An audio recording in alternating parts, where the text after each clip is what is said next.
Hello students. आज हम देखेंगे कि मेटल्स और नॉन मेटल्स कैसे रिएक्ट करते हैं। अच्छा, हमने पहले क्लासेस में बहुत सारे एलिमेंट्स और उनके एटॉमिक नंबर पढ़े हुए हैं, राइट।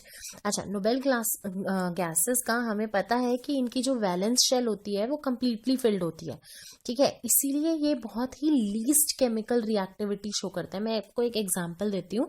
अगर मैं एग्जांपल लूँ आर्गन का, आर्गन एक नोबल गैस है, इसका जो एटॉमिक नंबर होता है वो होता है 18, ठीक है। अगर मैं इसका इलेक्ट्रॉनिक कॉन्फ़िगरेशन निकालूं, इलेक्ट्रॉनिक कॉन्फ़िगरेशन आपको पता है क्या होता है कि उसके, अगर मैं एटॉमिक स्ट्रक्चर की बात करूं तो कौन सी शेल में कितने नंबर ऑफ इलेक्ट्रॉन्स प्रेजेंट है। तो हमें पता है कि शेल्स का नेमिंग हमेशा ऐसे होता है KLMN। तो सबसे पहले वाली शेल में 2 इलेक्ट्रॉन्स होते हैं, फिर उसके बाद 8 मैक्सिमम होते हैं, 18 है ना इसमें, 8 2 + 8 10, बचे कितने 8। तो 2 8 8, इसकी इलेक्ट्रॉनिक कॉन्फ़िगरेशन क्या हो गई 2, 8, 8, राइट। सो ये इसका मतलब इसकी आउटर मोस्ट शेल में कितने इलेक्ट्रॉन्स हैं 8, मतलब कि ये कंप्लीटली फिल्ड है, 8 से ज्यादा इलेक्ट्रॉन्स नहीं आ सकते एक शेल के अंदर। तो ये रिएक्ट भी नहीं कर सकता, ना ये इलेक्ट्रॉन ले सकता ना ये इलेक्ट्रॉन दे सकता। तो इसीलिए ये बहुत ही लिटिल केमिकल एक्टिविटी शो करता है। तो हम एक चीज तो बता सकते हैं कि जो रिएक्टिविटी होती है एलिमेंट्स की वो क्या होती है, it is the tendency to attain a completely filled valence shell, ठीक है। So what is reactivity? Reactivity means the tendency to attain completely filled valence shell. मैं इसका एक एग्जांपल बताती हूँ आपको। सोडियम का एग्जांपल लेती हूँ। सोडियम का एटॉमिक नंबर होता है 11, ठीक है। इसकी जो इलेक्ट्रॉनिक कॉन्फ़िगरेशन हुई वो क्या हुई 2 8 1, 2 + 8 10 + 1 11, ठीक है। आउटर मोस्ट में कितने इलेक्ट्रॉन है 1। इसको अपनी अगर आउटर मोस्ट कंप्लीट करनी है, इसके पास 2 तरीका है, या तो ये 1 इलेक्ट्रॉन दे दे किसी को, या फिर ये 7 इलेक्ट्रॉन्स ले ले। बट कोई भी एलिमेंट ऐसा नहीं होगा जो इसको 7 इलेक्ट्रॉन्स देगा। तो इससे बेटर क्या होगा कि ये 1 इलेक्ट्रॉन लूज कर दे, ठीक है। तो जब ये लूज कर जाएगा तो ये क्या बन जाएगा 2, 8, ठीक। इसके एटम के, जैसे ये इसका एटम है, एटम के अंदर न्यूक्लियस है, न्यूक्लियस में इसमें कितने प्रोटॉन्स हैं 11 प्रोटॉन्स हैं, 11 प्रोटॉन्स है। और बाहर अब कितने इलेक्ट्रॉन्स रह गए 10। जब ये एक लूज कर देगा तो कितने रह जाएंगे 10 रह जाएंगे ना। तो इसका मतलब इस पे एक नेट नेगेटिव चार्ज हो जाएगा। ये 10 इलेक्ट्रॉन्स थे, 11 प्रोटॉन्स थे, तो नेट चार्ज क्या हो गया प्लस का चार्ज हो गया। तो इसका मतलब ये क्या बन जाएगा Na+। और ये इसकी स्टेबल फॉर्म है, क्यों? क्योंकि इसका आउटर मोस्ट कंप्लीट है इस फॉर्म में। सो इस तरह से ये क्या बन गया सोडियम आयन। और जिन आयन्स पर पॉजिटिव चार्ज होता है उनको क्या कहते हैं कैटायन, ठीक है। सो सोडियम आयन एक कैटायन बन गया। क्यों और बना क्यों ये रिएक्टिविटी क्यों की इसने? क्योंकि ये एक कंप्लीट वैलेंस शेल अटेन करना चाहता था, और एक इलेक्ट्रॉन देकर इसकी टेंडेंसी हो गई कि हाँ ये एक इलेक्ट्रॉन देगा तो ये अपना आउटर मोस्ट कंप्लीट कर सकता है, ठीक है। तो इसने बना लिया सोडियम आयन, ठीक। इसी तरह से अगर मैं क्लोरीन की बात करूं, क्लोरीन, ठीक है, क्लोरीन का एटॉमिक नंबर कितना होता है 17 होता है। तो इसका इलेक्ट्रॉनिक कॉन्फ़िगरेशन क्या हो गया 2 8 7, ठीक है। तो अब इसमें क्या होगा, क्या ये 1 इलेक्ट्रॉन ले या फिर 7 electrons they they? Obviously 1 electron ले लेगा तो बेटर हो जाएगा उसके लिए। तो जो क्लोरीन होता है वो 1 इलेक्ट्रॉन एक्सेप्ट कर सकता है, और ये क्या बना लेगा 2 8 8, जब ये 1 इलेक्ट्रॉन एक्सेप्ट कर लेगा तो, ठीक है। तब ये क्या बन जाएगा, अब फ्लोरीन एटम है तो न्यूक्लियस के अंदर प्रोटॉन्स कितने हैं 17, लेकिन इलेक्ट्रॉन्स कितने हो गए 18। प्रोटॉन 17 थे, इलेक्ट्रॉन्स 18 हो गए, तो नेट चार्ज क्या हो गया नेगेटिव, तो Cl-। तो ये क्या बन गया क्लोराइड आयन। आई होप ये आपको क्लियर हुआ कि किस तरह से आयंस का फॉर्मेशन हुआ है, ठीक है, एक मेटल और एक नॉन मेटल में। ठीक, अब अगर मैं इन दोनों को रिएक्ट कराऊं, सो बेसिकली क्या है, इन दोनों एलिमेंट्स के बीच गिव और टेक रिलेशन हो सकता है। ठीक, अगर मैं इसको इक्वेशन के फॉर्मेट में लिखूं तो एक सोडियम था जो कि सोडियम आयन बन जाएगा और एक इलेक्ट्रॉन लूज कर देगा। 281 था, 28 बन गया। ठीक है, वहीं एक क्लोरीन था, वो ये इलेक्ट्रॉन ले लेगा और क्या बन जाएगा, क्लोराइड आयन बन जाएगा। 287 था, क्या बन गया, 288। आउटर मोस्ट कंप्लीट हो गया ना इसका। ठीक है, अब ये दोनों एक दूसरे के साथ रिएक्शन को हम इलेक्ट्रॉन डॉट स्ट्रक्चर से शो कर सकते हैं। हम दो एलिमेंट्स, मतलब एक मेटल और एक नॉन मेटल की रिएक्शन को इलेक्ट्रॉन डॉट स्ट्रक्चर से शो कर सकते हैं। और वो क्या होता है, हम बेसिकली क्या करते हैं, हम स्ट्रक्चर बनाते हैं, हम उसका इलेक्ट्रॉन जो आउटर मोस्ट शेल का होता है वो शो करते हैं इस फॉर्म में। तो मान लीजिए मैंने अगर एक फिल्ड सर्कल टाइप्स डॉट दिखाया है फॉर मेटल, तो मैं नॉन मेटल के लिए क्रॉस के फॉर्मेट में दिखा दूंगी। क्लोरीन के पास कितने होते हैं आउटर मोस्ट में, 7, 1 2 3 4 5 6 7। इसको यहां कंप्लीट करना है, ये यहां से ये ले लेगा। ठीक है, और ये क्या बन जाएगा, Na+। ठीक है, इसने अपना एक इलेक्ट्रॉन दे दिया और Cl 1 2 2 3 4 5 6 7 और 8। ठीक है, और इस पे क्या चार्ज आ गया, माइनस का चार्ज आ गया, तो ये बन गया NaCl।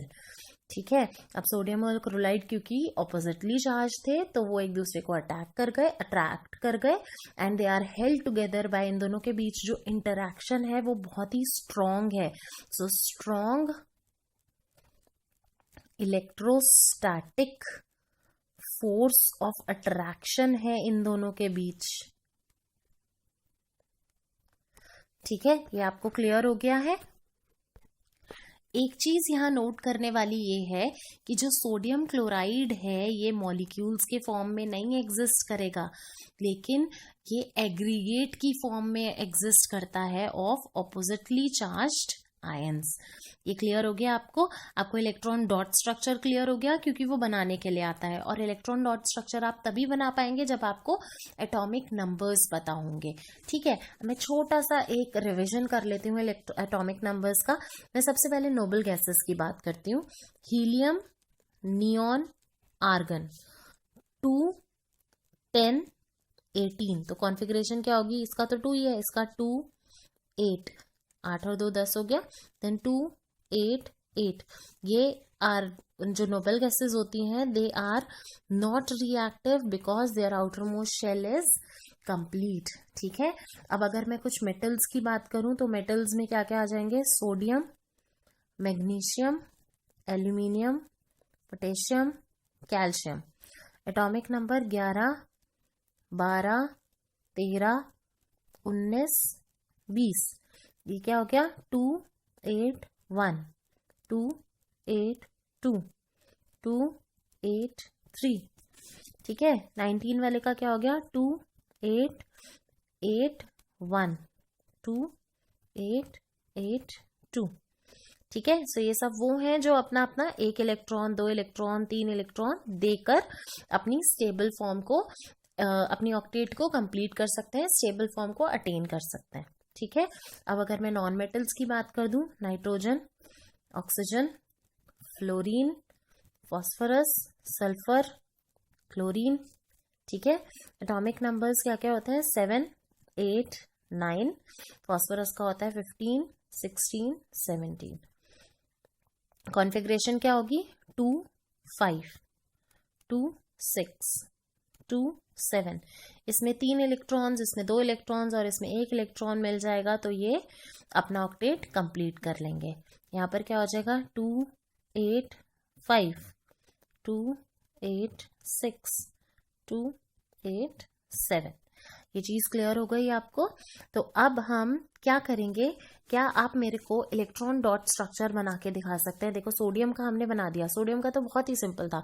सोडियम के पास आउटर मोस्ट में कितने इलेक्ट्रॉन्स हैं, एक, तो मैंने ये एक इलेक्ट्रॉन दिखा दिया, तो ये हो गया electron dot structure for sodium. वहीं अगर मैं बात करती हूँ ऑक्सीजन की, तो ऑक्सीजन का क्या होगा? ऑक्सीजन में देखिए क्या है, 2 6, मतलब उसके आउटर मोस्ट में कितने इलेक्ट्रॉन्स हैं? 6। नॉन मेटल के लिए मैं क्रॉस यूज कर रही थी, तो मैं वही यूज कर लेती हूँ। ठीक है, 1 2 3 4 5 6, कंप्लीट हो गया outer most. So this is the electron dot structure for oxygen. अगर मैं मैग्नीशियम की बात करूं, मैग्नीशियम का क्या है एटॉमिक नंबर?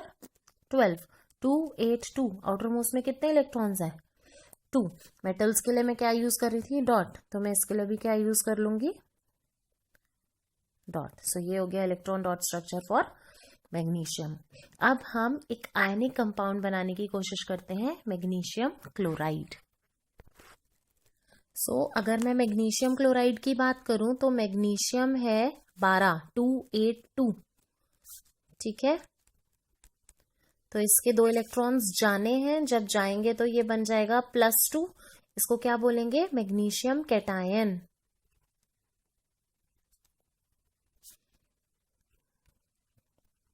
ये जो मैंने बताया है कैटायन में ये इतना बड़ा टी बनाया है, दिस डिनोट्स प्लस चार्ज। तो ये याद रखने के लिए कि cations are positively charged ions and anions are negatively charged ions. ठीक है, तो ये बन गया मैग्नीशियम आयन और इससे 2 इलेक्ट्रॉन्स रिलीज हो गए, इसका आउटर मोस्ट कंप्लीट हो गया। ठीक है, अब ये जो क्लोरीन है, क्लोरीन इन इलेक्ट्रॉन्स को ले लेता है और क्या बनाता है? Cl-। ठीक है, 2 8 7 और ये बन गया क्या? 2 8 8। लेकिन एक चीज नोटिस की आपने, यहाँ 2 इलेक्ट्रॉन्स निकले, लेकिन एक क्लोरीन तो एक ही इलेक्ट्रॉन यूटिलाइज करेगा ना, तो रिएक्शन होने के लिए ये दोनों इलेक्ट्रॉन्स का यूटिलाइजेशन होना जरूरी है।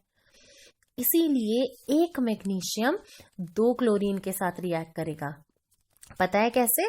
देख लेते हैं। तो अगर मैं ले लेती हूं एक मैग्नीशियम, इसके पास 2 इलेक्ट्रॉन्स हैं। ठीक है, अब मैं इसको रिएक्ट कराऊंगी किसके साथ? 2 क्लोरीन के साथ। एक ये रहा, एक ये रहा। इसके एटम्स, इसके इलेक्ट्रॉन्स क्या हैं? 7, 2 3 4 5 6 और 7। ऐसे ही इसके हैं 1 2 3 4 5 6 7। ये वाला इलेक्ट्रॉन इधर चला जाएगा और ये वाला इलेक्ट्रॉन इधर चला जाएगा, तो क्या बन जाएगा हमारा? Mg+2। ठीक है, और क्लोराइड Cl 1 2 3 4 5 6 7 8, माइनस का साइन। अब क्योंकि ये 2 है तो मैं यहाँ लिख दूंगी 2। आपको याद होगा हम हमेशा फॉर्मूला मैग्नीशियम का MgCl2 लिखते हैं, मैग्नीशियम क्लोराइड का इसी वजह से लिखते हैं। अब ये क्लियर हो गया आपको? अच्छा, तो बेसिकली इस तरह से जो हमारे कंपाउंड्स बनते हैं by the transfer of electrons from a metal to a non metal. ठीक है, तो यही हो रहा है ना, इलेक्ट्रॉन्स का ट्रांसफर हो रहा है एक मेटल से एक नॉन मेटल को, और इसकी वजह से जो ये कंपाउंड बना, मैग्नीशियम क्लोराइड बना, सोडियम क्लोराइड बना, इस तरह के कंपाउंड्स को कहा जाता है आयनिक कंपाउंड या फिर इलेक्ट्रोस्टैटिक कंपाउंड। ठीक है, ये क्लियर हो गया। अब हम कुछ प्रॉपर्टीज पढ़ते हैं इन आयनिक कंपाउंड्स की। Properties of ionic compounds. सबसे पहली प्रॉपर्टी जो होती है वो होती है उसका फिजिकल नेचर। ठीक है, जो आयनिक कंपाउंड्स होते हैं वो होते हैं सॉलिड। ठीक है, दे आर समवॉट हार्ड। किस वजह से? क्योंकि एक स्ट्रॉन्ग फोर्स ऑफ अट्रैक्शन होता है पॉजिटिव और नेगेटिव आयंस के बीच। ठीक है, और ये जनरली ब्रिटल भी होते हैं, बहुत जल्दी टूट जाते हैं अगर एक प्रेशर अप्लाई कर दिया जाए। ठीक है, ओके। अगला आता है इसका मेल्टिंग एंड बॉइलिंग पॉइंट। क्या लगता है आपको आयनिक कंपाउंड्स का मेल्टिंग और बॉइलिंग पॉइंट कैसा होगा? हाई होगा कि लो होगा? इनका मेल्टिंग और बॉइलिंग पॉइंट बहुत ही हाई होता है। क्यों? क्योंकि एक कंसिडरेबल अमाउंट ऑफ एनर्जी की जरूरत पड़ेगी तोड़ने के लिए ये जो इंटर आयनिक बॉन्ड है, दो आयंस के बीच का बॉन्ड है, अट्रैक्शन है, इसको तोड़ने के लिए एक काफी अमाउंट ऑफ एनर्जी की जरूरत पड़ती है. So they have high melting and boiling points. Next हम देखते हैं इसकी सॉल्युबिलिटी. सो आपको क्या लगता है कि क्या जो आयनिक कंपाउंड्स हैं वो सॉल्युबल होते हैं? आयनिक कंपाउंड्स पानी में तो सॉल्युबल होते हैं, लेकिन सॉल्वेंट्स जैसे कि केरोसिन और पेट्रोल उसमें सॉल्युबल नहीं होते हैं. वाटर में होते हैं, सॉल्वेंट्स में नहीं होते हैं. ठीक है. नेक्स्ट हम आते हैं कंडक्शन ऑफ इलेक्ट्रिसिटी.